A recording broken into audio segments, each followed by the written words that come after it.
D what?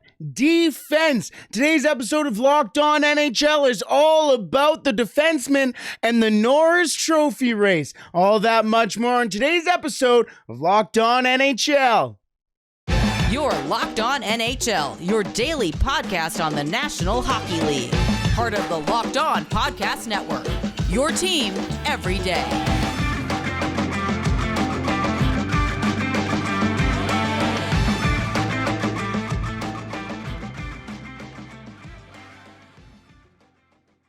Hello and welcome back to Locked On NHL this Thursday. Normally you see Chris and Adam on Thursdays, but unfortunately they both called out today and they called in this curly-headed guy for some reason. But on today's episode of Locked On NHL, it's all about the defenseman, more specifically the best defenseman of the NHL this season, as Locked On has released their top 10 candidates for the Norris Trophy. So we will go over that list, talk about some of the favorites, talk about some of the shocking names on there, and talk about some names that you may see get a vote when the Norris Trophy is announced at the end of the season. All that and much more on today's episode of Locked On NHL. Thank you for making Locked On NHL your first listen every day. We are free and available wherever you find your podcast. Alrighty, today Locked On NHL hosts have voted on who they have for the Norris Trophy, or the top 10 Norris Trophy candidates, And there are some pretty interesting names, so let's get to the list right now. Topping the list, of course, the guy with 22 goals, 69 assists, and 91 points.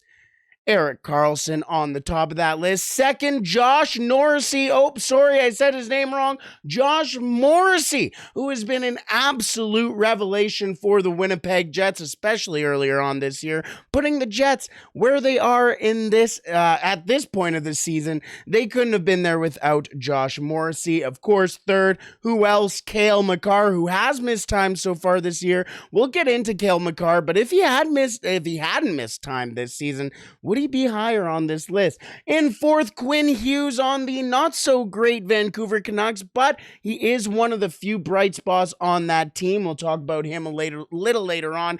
Adam Fox, who has been an absolute stalwart for the New York Rangers over the last couple of years. He is fifth on this list. Dougie Hamilton, sixth in voting for Locked On Host. Rasmus Dahlin getting seventh in voting for Locked On Host. A pretty interesting name on this, right here on this list, and we'll talk about him a little later on, is Miro Heiskanen, who is quietly having a 51 assist season. He is having a very good season so far. We'll talk about him a little later on. And two Boston Bruins round out the voting for Locked On Host for the Norris Trophy. Ninth place getting votes would be Charlie McAvoy. And 10th, of course, Hampus Lindholm, which is very interesting as well. We'll talk about those players a little later on, but let's start off with the favorites. Everybody knew about Erik Karlsson, Josh Morrissey, and Cale Makar. Now, heading into this season, I guess everybody would have probably thought that Cale Makar is going to be the favorite heading into, obviously, this season. However, Cale Makar did get into some injury issues throughout the season. He has missed time with a lower body injury, with an upper body injury, with a concussion as well. He has fallen into what has been virtually the trap for the Colorado Avalanche all year this year, and that is the injury bug. Still, despite being injured numerous times and missing a large amount of time in the season, 59 games played for him, where basically every other player on this list has played at least 70, if not 74, 75 games already. Cale Makar in 59 games, 17 goals, 49 assists, 66 points. 66 points in 59 games. Those aren't only fantastic numbers, those are borderline Connor McDavid numbers. That's not where his impressive nature really lies. It's in advanced stats. And one of my favorite tools to use is the player cards that The Athletic puts out every Monday, or tries to update every Monday, from Dom Lucian, I believe is how you say his name. I'm bad with very long names, so excuse me there. But from The Athletic, Dom Lucian, we'll go with that for now. If you do know how to pronounce it, please let me know. But it's a very great tool to really see where each player stands in the NHL and in what they do. And I went through some of the player cards for these players here, and you see why all of these players deserve to be in the Norris Trophy conversation. Cale Makar especially, because this goes through percentile numbers. This doesn't go by rankings where you rank in the NHL. This sits through percentile. And Cale Makar sits in the 100th percentile, meaning he's better than 100% of the NHL in these stats. In goals by a defenseman, in assists by a defenseman, in points by a defenseman, in expected goals by defenseman, and GSVA by defenseman. Now, GSVA might be a little bit of a foreign number or foreign stat or foreign analytic, but GSVA is essentially what baseball uses with WAR, or wins above replacement. And what that also legitimately means, or let's boil it down to how many games you win for your team. How many times have you won a game for your team or lost a game for your team as well throughout the season? And Cale Makar sits in the 100th percentile when it comes to winning games for his team. But it doesn't stop there. The defensive differential as well, which is different between, we're going to go through the defensive differentials for some of these guys here, but Cale Makar, who everybody knows is an absolute offensive star, has a 95th percentile defensive differential in the NHL. He sits with a 20.5 defensive differential and could get up to 27.5 in this season. Now, again, this is a 95th percentile. Oh, it's not 100th, but it's still 95th percentile for a guy who is obviously offensively inclined. The reason why I bring that up is when we look at Josh Morrissey and Erik Karlsson, they are nowhere near where Cale Makar sits when the defensive differential comes around. However, there are different stories and different reasons why Morrissey and Karlsson are in the Norris conversation today. Let's start with Josh Morrissey. As Josh Morrissey so far this year, 73 games played, 15 goals, 54 assists, 69 games. He has missed a couple of games, not too many games. Like it was a day-to-day type situation, a lower body injury for him. I believe it was a lower body injury. Yes, I believe it was his hip that was the issue there. But still, despite that, 54 assists this year on a team that didn't really come into this season with a whole lot of expectations. New coach. There seemed to be a lot of turmoil kind of brewing in that team with Pierre-Luc Dubois basically 1 foot out the door. Mark Scheifele sitting there at the end of the year going, I'll see where I am at the end of the year. I'll talk to the team. Taking away the captaincy from Blake Wheeler as well. There's a lot of very interesting things going around the Winnipeg Jets, but the one constant thing has been Josh Morrissey, and so much so the Winnipeg Jets at a lot of times throughout this year, in fact, a majority of the year, they were fighting for top spot in the Central Division. For Josh Morrissey, though, those advanced stats and why he's really been a real stalwart for the Winnipeg Jets, ice time in the 98th percentile amongst defensemen with 24.2 minutes per game, 100th percentile when it comes to assists and points right now, obviously 54 assists and 69 points for him, 100th percentile in defenseman there. His offensive differential sits in the 93rd percentile with a 14.7 and could get up to a 15.8, but that defensive differential is not even close. He's not even in the 50th percentile when it comes to that. When you take a look at where Cale Makar is, It makes a big difference. It does make a big difference. And let's go to that GSVA, of course, that wins above replacement, or how many games you win for your team every year, every year. And that's in the 95th percentile, as well as Cale Makar with a 2.7 and could get up to an even 3 this year. He is winning that team up to 3 games this season. And with the race that the Winnipeg Jets are currently in, Josh Morrissey could be the most important player in that race. That's why he's in this conversation for the Norris Trophy. But it's all a conversation. But let's be real, we all know who's going to win it. And that's Erik Karlsson. That's probably because Erik Karlsson has 91 points on the year, 69 assists, 22 goals, sits in the 99th percentile in ice time, 99th percentile in offensive plus differential, 98th percentile when it comes to expected goals, and is first in the NHL when it comes to even strength points. 59 even strength points, 4 more than the Edmonton Oilers' Connor McDavid.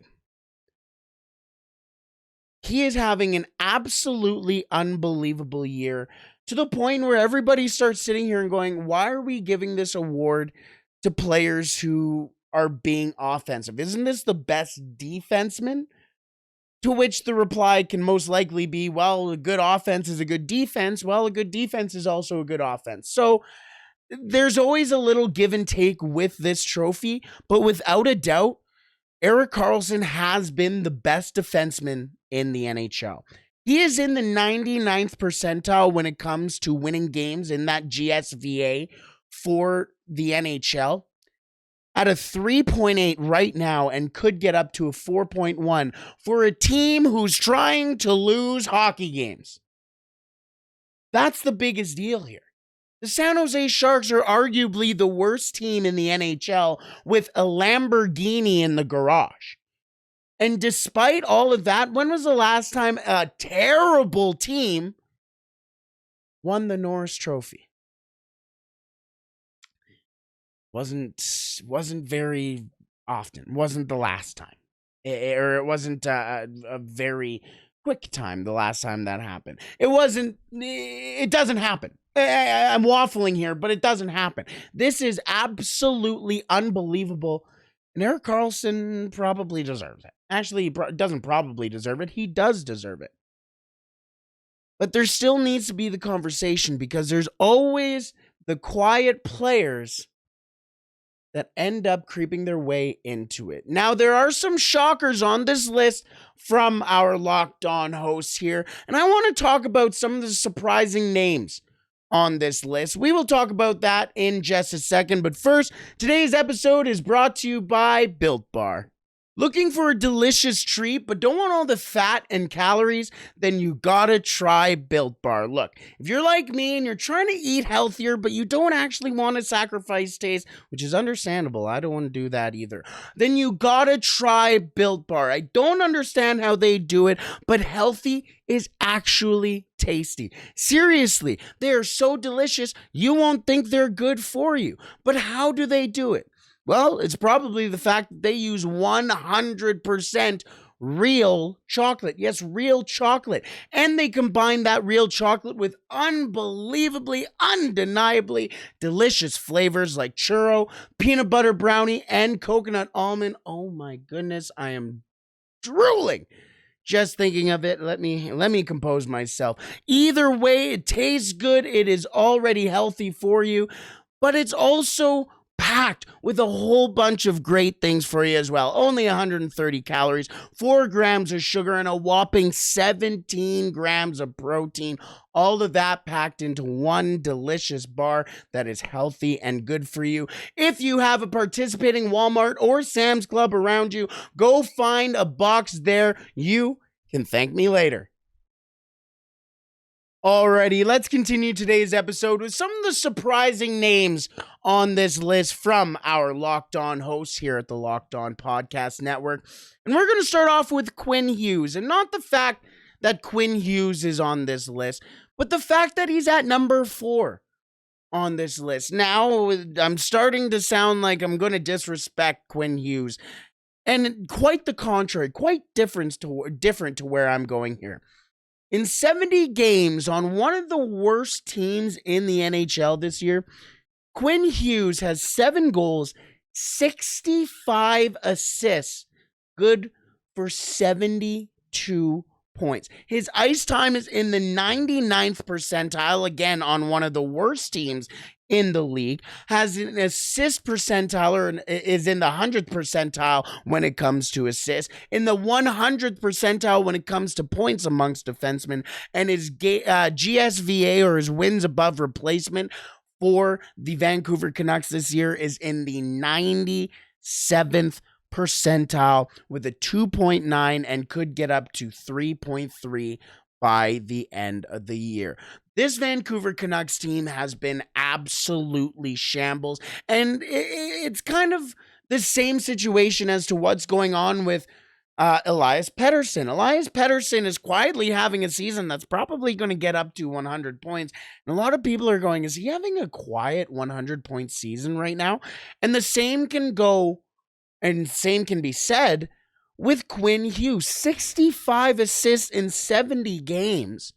Think about that. He's almost an assist per game player and is already a point per game player for a team who's not very good, but have had some very good offensive talents this season. Obviously, Elias Pettersson, Bo Horvat was playing fantastic before he was traded, and Andrei Kuzmenko has been a fantastic addition. 35 goals already this year for him, and a lot of that has to do with the quarterback play and the calm presence of Quinn Hughes. Quinn Hughes at number 4 is almost disrespectful in some way. And again, this is not where Quinn Hughes should be, and this wasn't a placement by any means. This was based on the voting. He got the 4th most amount of votes and weighted amount of votes, which makes sense. But he is quietly having an unbelievable year, and there could be an argument that he is having a better year than Cale Makar, a more impactful year, whatever you may want to argue. But Quinn Hughes at 4, 65 assists on the year, 72 points, having a quiet season, just like Quinn Hughes likes it. 4th, maybe even a little low here, but I think a lot of people see Quinn Hughes at number 4 and go, why? Well, this is why. Couple more names that were kind of shocking to me. We have 3 more names here really quickly. Miro Heiskanen. How about Miro Heiskanen? Another player who, if you're not in the Dallas market, you probably don't know a whole bunch of Miro Heiskanen. And to no fault of your own, but Miro Heiskanen does not get the treatment that he deserves. 71 games played, 11 goals, 51 assists, 62 points.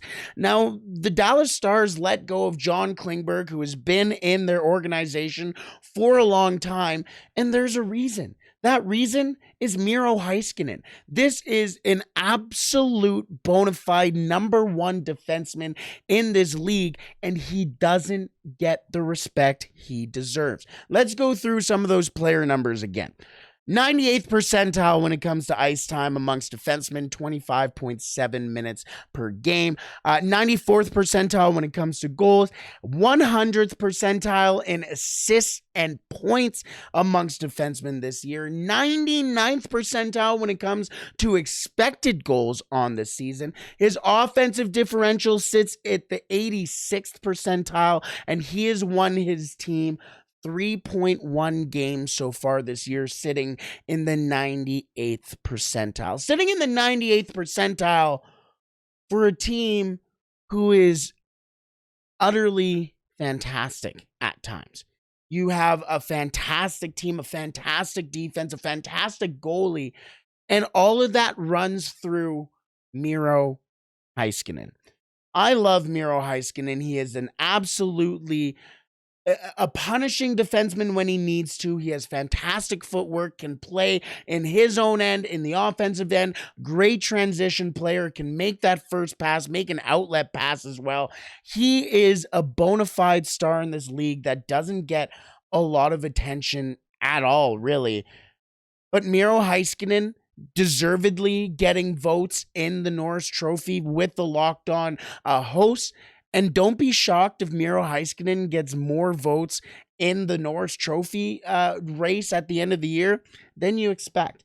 Let's wrap up this section here with two Boston Bruins. And I want to talk about these Boston Bruins because, well, one of them didn't even start the year with the Bruins, not because he was traded to the Bruins, but because he's coming off an injury, a very severe injury at the start of the year, and that is Charlie McAvoy, the other player being a player that they acquired at the deadline last year and is now, after signing a massive deal in the offseason, become one of the best, again, quietly, one of the best defensemen in the NHL and has had one of the most surprising market value changes in all of the NHL in Hampus Lindholm. But let's start with Charlie McAvoy, who was injured at the start of the year. He had a really bad shoulder injury, and shoulder injuries are not an easy thing to come back from, especially in hockey, especially for a defenseman as well, because you know you're going to be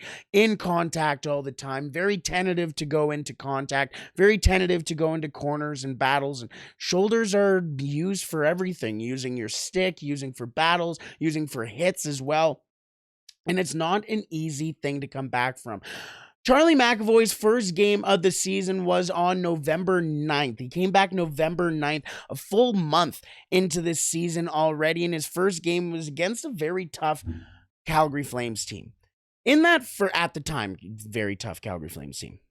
But Charlie McAvoy ended up scoring in his first game back. And that was kind of the, right, remember Charlie McAvoy? Yeah, we do remember Charlie McAvoy. Because Charlie McAvoy has 61 games played this year, 6 goals, 42 assists, good for 48 points. Imagine if he had an entire season. He's in the 99th percentile when it comes to assists.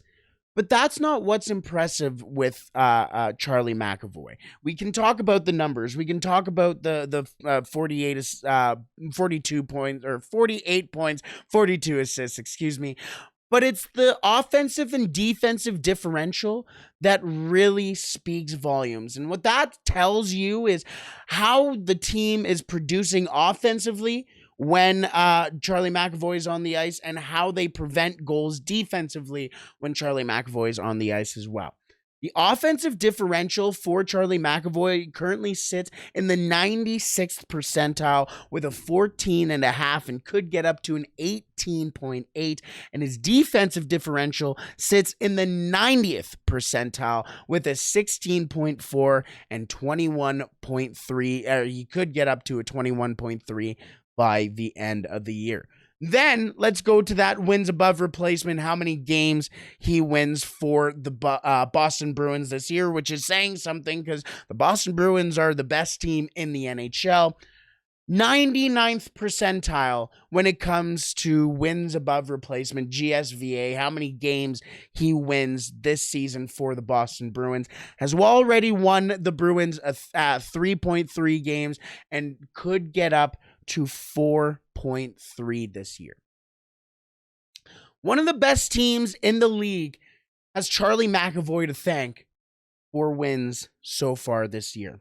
His market value has gone up to a $14.4 million contract, which is up by $4.9 million.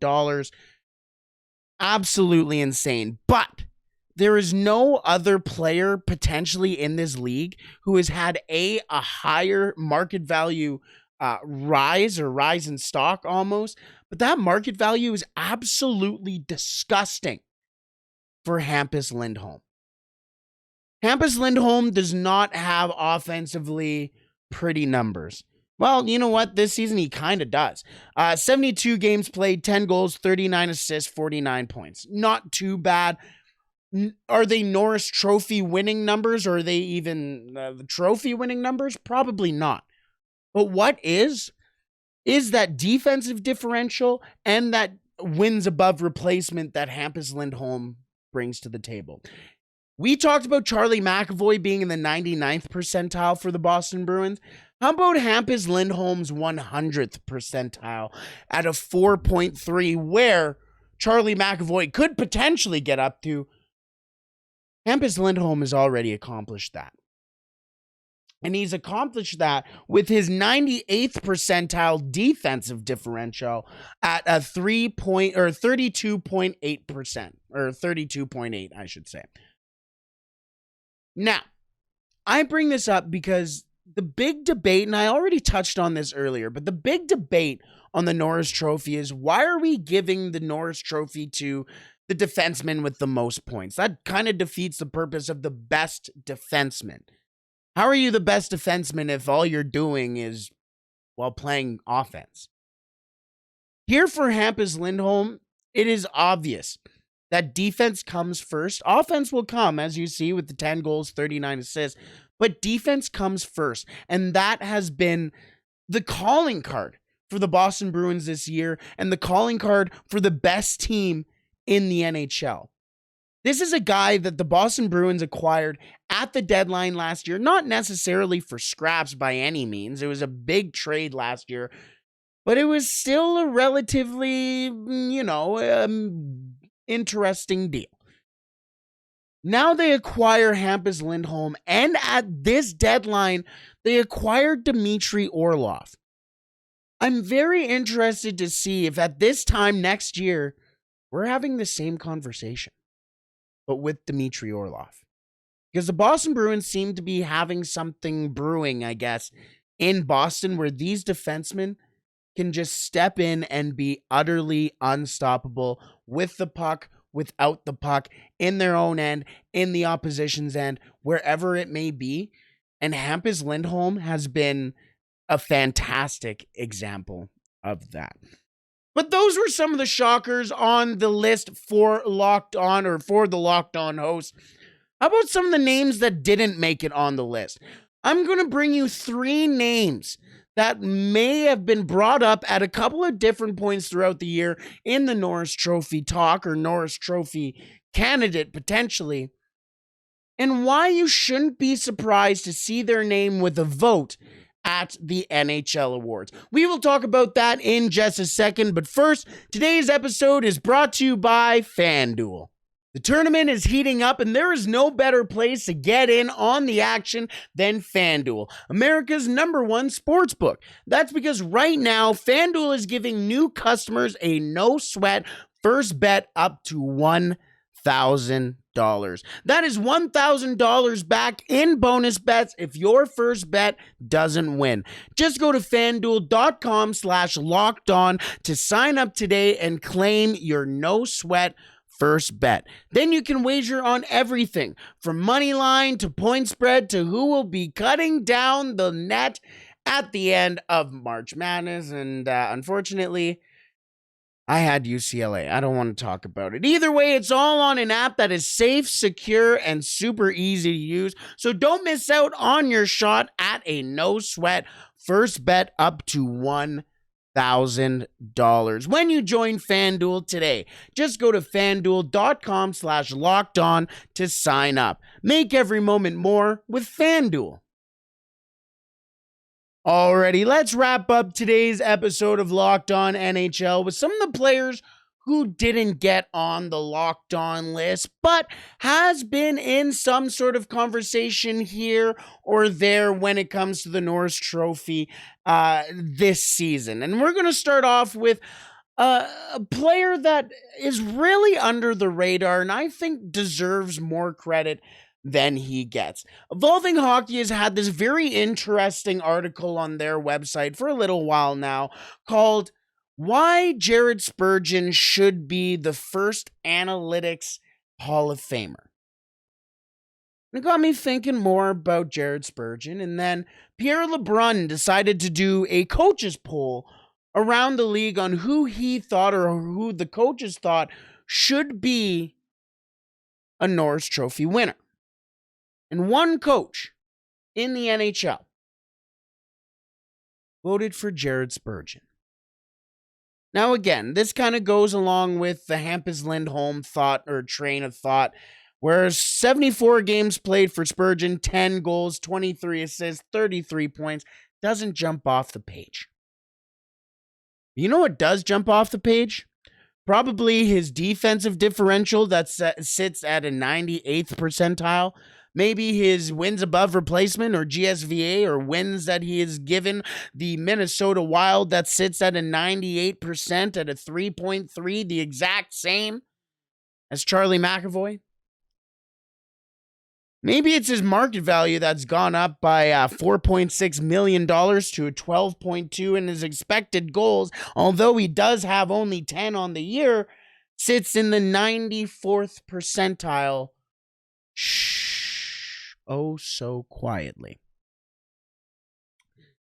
Jared Spurgeon, especially when you take a look, these aren't even a tip of the iceberg or the tip of the iceberg that you could possibly look at what really makes Jared Spurgeon an unbelievable, not a good defenseman, not a great defenseman, an unbelievable defenseman. And this goes into the conversation we have had already on this show as to why are we giving defensemen with the most points the trophy for being the best defenseman when you're really just the best defenseman at being offensive? How about we give the trophy to the best defenseman who is the best at being defensive? There's a strong case to make for Jared Spurgeon, Hampus Lindholm, guys like that, where you sit there and go, okay, this guy isn't getting 70 points. He's not even getting 50 points. He's getting 33 points. But you know what he's doing? He's shutting down the best possible player in the league.